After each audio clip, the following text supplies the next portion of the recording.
ఒకానొక అడవిలో అందమైన నదీ తీరమున నేరేడు పండ్ల చెట్టు సంవత్సరం పొడవునా తీయని నేరేడు పండ్లతో ఆ చెట్టు కలకలలా.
ఈ పండ్లు తేనె కన్నా తీయగా ఉన్నాయి. ఇంత మధురమైన పండ్లను ఎన్నో సంవత్సరాలుగా తింటున్న ఆ రత్నముకి గుండె ఇంకెంత తీయగా ఉంటుందో మరి.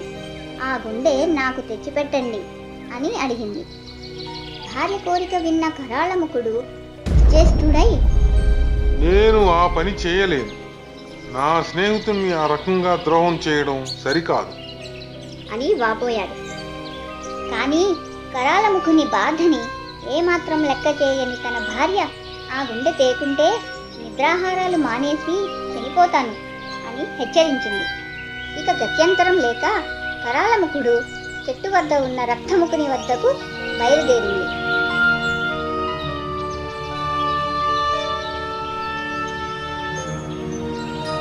చెట్టు దగ్గరకు వెళ్ళి రక్తముఖితో, ఓ స్నేహితుడా, మన స్నేహం గురించి నా భార్యతో చెప్పాను.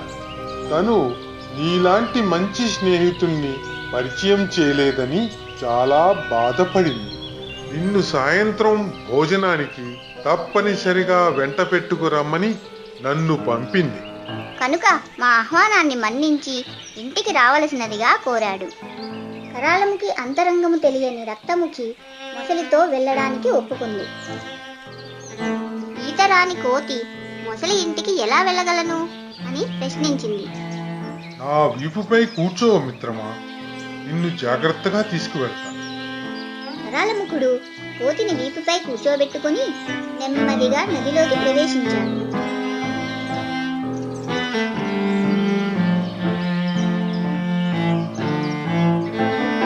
తన చుట్టూ భారీగా ఉన్న నీటిని చూసి రక్తముఖి భయంతో మొసలిని కాస్త నెమ్మదిగా ఈదమని కోరింది. ఆ క్షణాన కోతి పూర్తిగా తన ఆధీనంలో ఉందని, తన పాచిక పారిందని మొసలి అసలు విషయాన్ని వెల్లడించింది. ఓ కోతి, నిజంగా నా భార్యను సంతోషపెట్టడానికే నిన్ను తీసుకువెడుతున్నాను. నీ గుండెని తినాలని కోరుకుంది.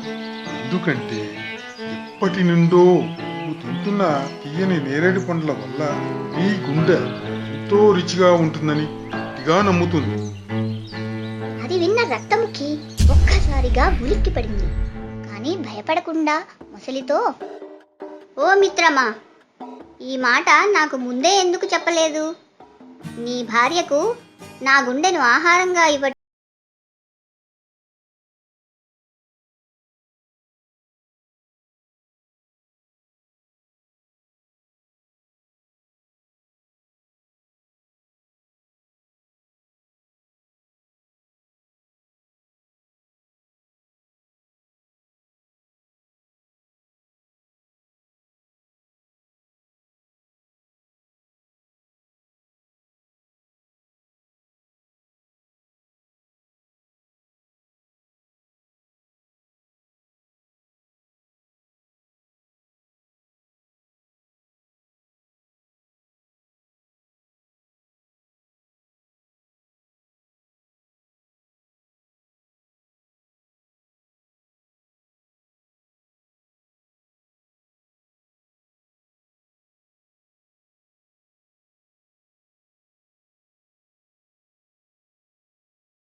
చెట్టు వద్ద ఓ కాకి జంట చక్కని గూడు కట్టుకున్నాయి.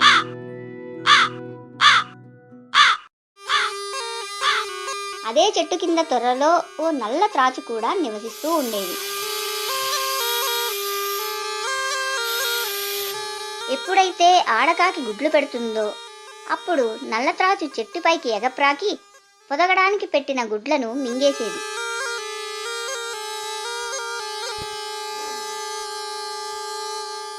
ఆ కాకి జంటకి తమ గుడ్లను కాపాడుకోవడం ఎలాగో తెలియని పరిస్థితిలో పడ్డాయి. వాటికి ఇదో పెద్ద సమస్యగా మారింది. ఆ మర్రి చెట్టు సమీపాన తన స్నేహితుడైన ఓ నక్క దగ్గరకు వెళ్ళి తమ బాధను చెప్పుకున్నాయి. ఓ మిత్రమా, మేము నివసించే ప్రాంతము చాలా ప్రమాదకరంగా మారింది. ఓ క్రూరమైన నల్లత్రాచు మేము ఆహారానికి వెళ్ళిన సమయంలో మా గూటిలోని గుడ్లను రోజు తినేస్తుండడం చూసి కూడా మేము ఏమీ చేయలేకపోతున్నాం. ఎంతటి బలవంతమైన శత్రువైనా మన బుద్ధి బలంతో సులువుగా జయించవచ్చు. ఈ సమస్యను అంత తేలికగా తీసుకోరాదు మిత్రులారా. మాకు ఈ సమస్య నుంచి బయటపడే మార్గము చెప్పు మిత్రమా. మిత్రులారా, ఈ రాజ్యానికి రాజధాని ఎంతో దూరంలో లేదు. అక్కడ ధనవంతుల వద్దకు వెళ్ళి వారు చూస్తూ ఉండగా ఏదైనా విలువైన వస్తువును ఎత్తుకురండి. వారి కనుచూపు మేరలోని ఆ వస్తువును నల్లత్రాచు తొర్రలో వెయ్యండి. నల్లత్రాచు వారి కంటపడగానే దాన్ని చంపుతారు. ఈ విధంగా మీ సమస్య తీరుతుంది. కాకులు నక్క ప్రణాళికను పాటించడానికి నిర్ణయించుకుని అక్కడి నుండి బయలుదేరాయి.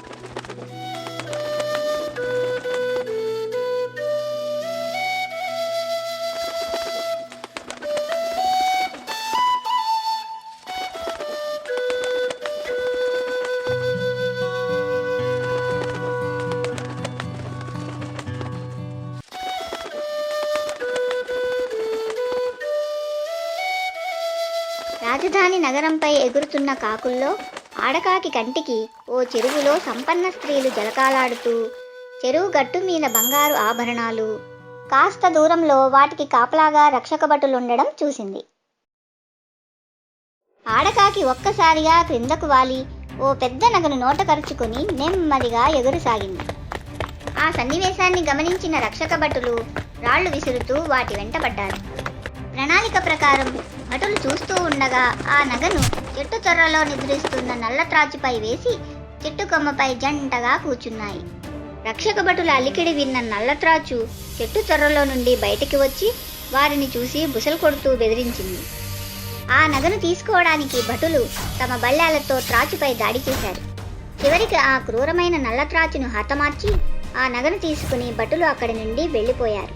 ఈ విధంగా నల్లత్రాచు పీడ విరగడైందని ఆనందించి ఆ కాకుల జంట ఎంతో సంతోషంగా జీవనం సాగించాయి. ఎంతటి బలవంతమైన శత్రువునైనా యుక్తితో జయించవచ్చు.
సమీపంలో ఓ కొంగ నివసిస్తూ ఉండేది.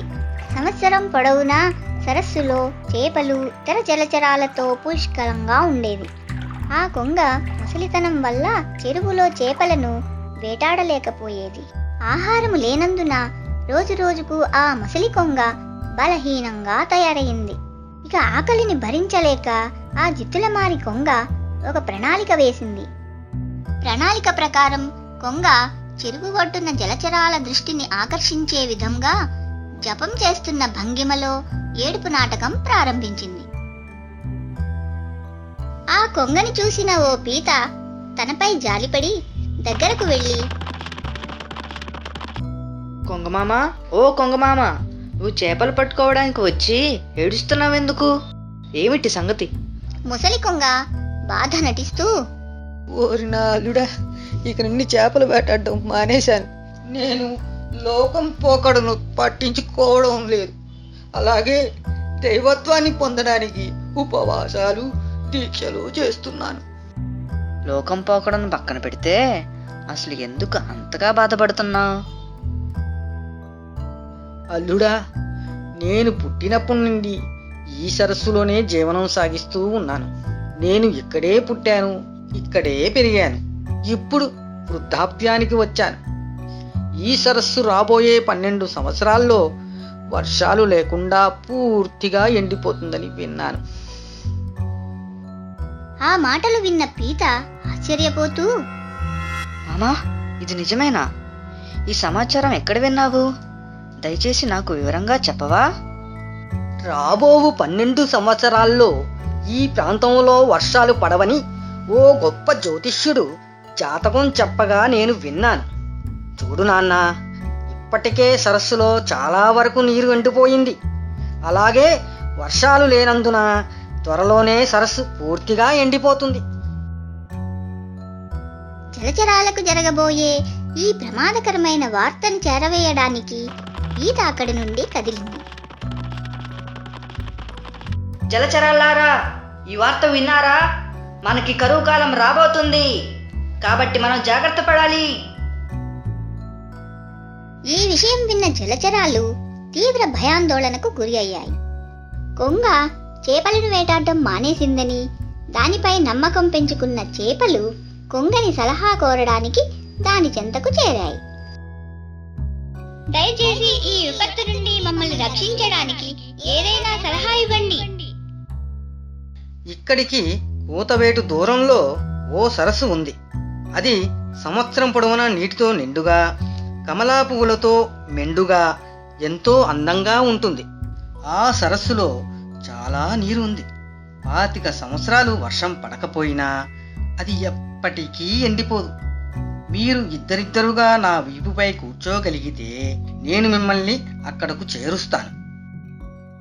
కొంగ తన కపట నాటకంతో ఆ జలచరాల విశ్వాసాన్ని సంపాదించుకుంది. అందువల్ల ఆ జలచరాలు కొంగ చుట్టూ చేరి తామందరినీ మరో సరస్సు వద్దకు చేర్చి కాపాడమంటూ వేడుకున్నాయి. తన ప్రణాళిక పారిందని మనసులో ముసిముసిగా నవ్వుకొని ప్రతిరోజు కొంగ చేపలతో ఇద్దరిద్దరుగా ఎత్తుకొని మరొక సరస్సు వద్దకు తీసుకువెళ్ళడానికి అంగీకరించినట్లుగా తల ఊపింది. చేపలను తీసుకుని సరస్సు నుండి కొద్ది దూరం ఎగరగానే కొంగ వాటిని ఓ కొండపైనున్న బండకేసి బాది చంపి వాటిని చక్కగా తినేసేది.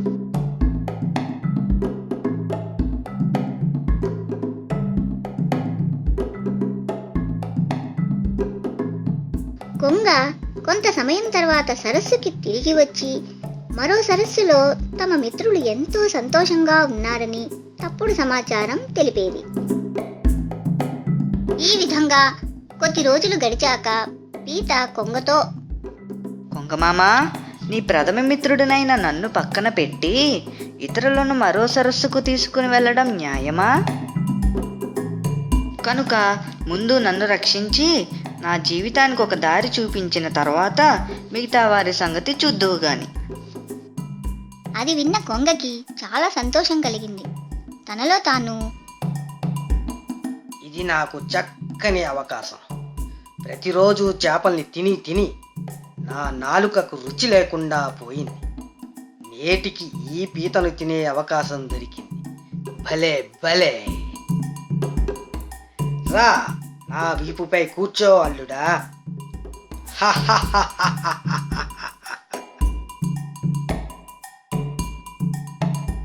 ఈ విధంగా నిర్ణయించుకున్న కొంగ పీతను తీసుకుని కొండ మీద ఉన్న బండ వైపు ఎగురుకుంటూ వెళ్ళింది.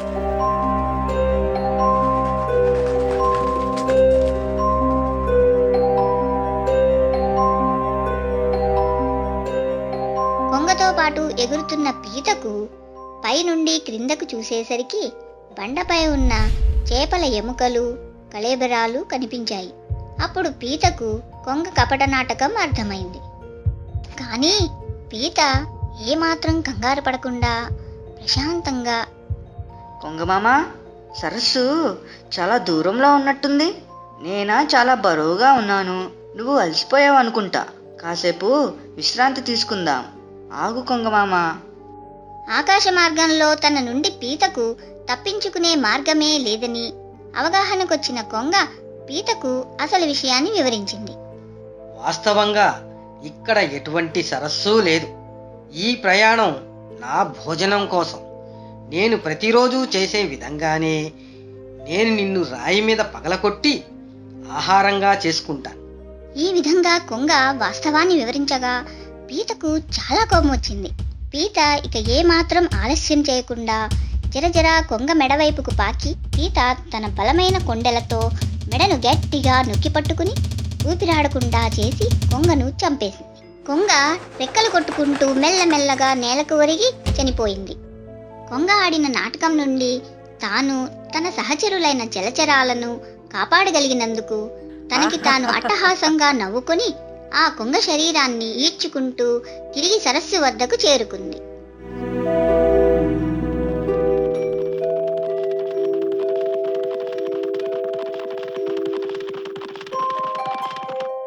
సరస్సులో ఉన్న జలచరాలు పీత కొంగ కళేబరాన్ని ఈడ్చుకుంటూ రావడాన్ని చూసి ఆశ్చర్యపోయి అవి ఉత్సుకతతో ఎన్నో ప్రశ్నలు అడిగాయి. ఈ ముసలి కొంగ ఒక మోసగాడు. తనాడిందంతా నాటకం.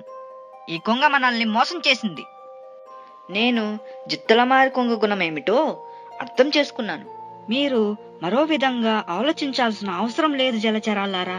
ఎందుకంటే మనం ఇక నుండి ఈ సరస్సులోనే సురక్షితంగా ఉందాము. దుష్టుడైన కొంగ చెప్పినట్టు ఈ కొలను ఎప్పటికీ ఎండిపోదు. కొంగ బారి నుండి మనల్ని కాపాడుకోవడానికి కొంగని చంపేశాను. పరిస్థితులు తారుమారైనప్పుడు ఆ పరిస్థితిని అధిగమించడానికి మీ తెలివితేటలను ఉపయోగించాలి.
అడవిలో తామర పూలతో నిండి ఉన్న చక్కని కొలను.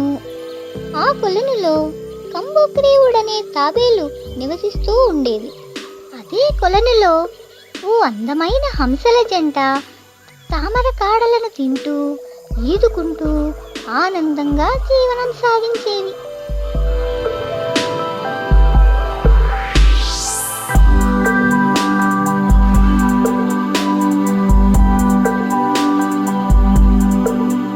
ఆ హంసల జంట తాబేలు చాలా కాలంగా మంచి స్నేహితులుగా మెలిగేవారు. ఆ ముగ్గురు స్నేహితులు నీటిలో ఆడుతూ పాడుతూ ఒడ్డుకు చేరి సూర్యాస్తమ సమయం వరకు కథలు కబుర్లతో ఎంచక్కా కాలక్షేపం చేసేవి. ఇలా ఉండగా కొంతకాలం తరువాత ఆ ప్రాంతానికి తీవ్రమైన కరువు కాలం ఏర్పడింది. వర్షాలు లేని కారణంగా కొలనులోని నీరు మెల్లమెల్లగా ఎండిపోసాగింది. నీటి మట్టం క్షీణిస్తున్న పరిస్థితిని చూసి ఆ హంసలు ఆందోళనతో, తాబేలు నేస్తమా, మనం ఈ కొలనులో నివసించడం చాలా కష్టం. కొలనులో మిగిలి ఉన్న ఆ కొద్దిపాటి నీరు కూడా త్వరలో ఎండిపోతుంది. కాబట్టి మనం ఈ ప్రాంతం వదిలి వెళ్లాల్సి వస్తుంది. ఇకపై ఇక్కడ నివసించడం చాలా కష్టం. దీని బదులుగా మరో కొలను కోసం అన్వేషించండి. అలాగే ఎక్కడైనా ఒక బలమైన కర్రను తీసుకురండి మిత్రులారా. ఎలాగంటే నా నోటితో కర్రను మధ్య భాగాన గట్టిగా నొక్కి పట్టుకోగా మీరిద్దరూ రెండు పక్కల కర్రను పట్టుకొని ఎగిరితే చాలు అని తాబేలు సలహా ఇచ్చింది. అనుకున్న విధముగా ఆ హంసలు సుదూర ప్రాంతాలకు వెళ్లి నీరు ఉండే కొలనును కనిపెట్టి కొంత సమయము తరువాత తిరిగి వచ్చి అవి తమ స్నేహితుడైన కంబుగ్రీవుణ్ణి తీసుకువెళ్ళడానికి సిద్ధమయ్యాయి. అంతా బాగానే ఉంది, కానీ మాదొక చిన్న విన్నపం. ఎగిరే సమయంలో నీ నోటిని మాత్రం ఎట్టి పరిస్థితుల్లోనూ మూసే ఉంచాలి సుమా. పొరపాటును నువ్వు నోరు తెరిస్తే క్రిందకి పడిపోయే ప్రమాదం ఉంది అని హెచ్చరించాయి. తాబేలు సరే అన్నట్లుగా తల ఊపింది. అవి మెల్లగా ఎగరడం ప్రారంభించాయి.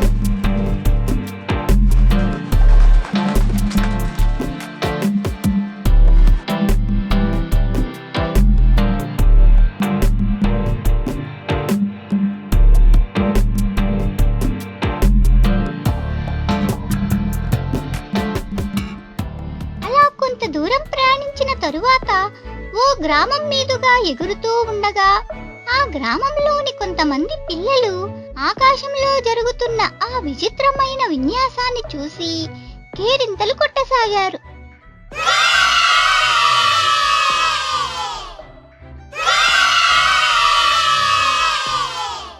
ఆ అరుపులు విన్న తాబేలు ఒక్కసారిగా తన నోరును తెరిచి, ఆ అల్లకొల్లాలు ఏమిటి? తాబేలు నోరు తెరిచిన మరుక్షణమే క్రిందకి పడిపోసాగింది. తాబేలు పడిపోవడం చూస్తూ కూడా హంసలు నిస్సహాయులుగా మిగిలిపోయాయి.